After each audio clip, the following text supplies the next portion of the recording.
Hello guys, Balubish here. Today I want to show you guys, if you're new to water cooling, I'm not an expert, but I've been doing it for about a year, a little more. And many of the loops I've seen on the net is basically you have the reservoir feeding the pump directly, as it should be. And then you have the return on the top of your reservoir. It's easier, and you can have a shorter loop.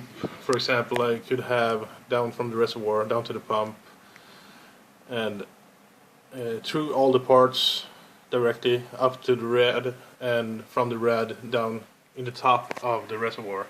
The problem with that is, as my big ass monster rad, it contains a lot of water, so it gets self pressure thanks to the level of it. So if I had the loop going back into the reservoir in the top, I would have a positive pressure up there. And if you don't have, I can't show you that, but some reservoirs have a tube, for example, that goes down this bit, and then you have it down here. So if you turn it off and open the cap, it will stop here because of the vacuum. But as my reservoir, I only have one single top plug on it. So if I would do the same, the water pressure from the radiator would still keep pressuring in water. So if I had, for example, two holes on this, one fill port and one return port, it would automatically push water out of the reservoir. So if you're new to water cooling, you should do as I have it here for safety reasons. I have the reservoir to the pump and all the loop going around, but all inlet and outlet is both in the bottom. So I get positive pressure from the reservoir pushing down, so the water up top can't push that much. I'm going to show you the difference because I have my reservoir open now. I'm turning it on,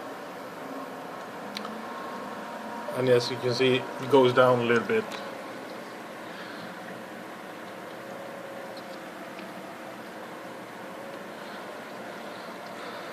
So I'm gonna try have the camera steady here so you guys can see the level of it. I'm gonna turn it off. As you see, it rises a bit.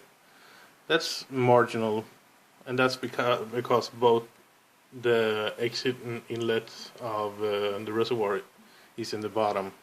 So this water is pushing down on the loop and back to the radiator, so it doesn't have that much force to push down into the reservoir. But if I had the return port in this area, it would be different, lot of different. So yeah, a small tip for you guys if you're wondering about water cooling and gonna start it. This is my kind of noob tip.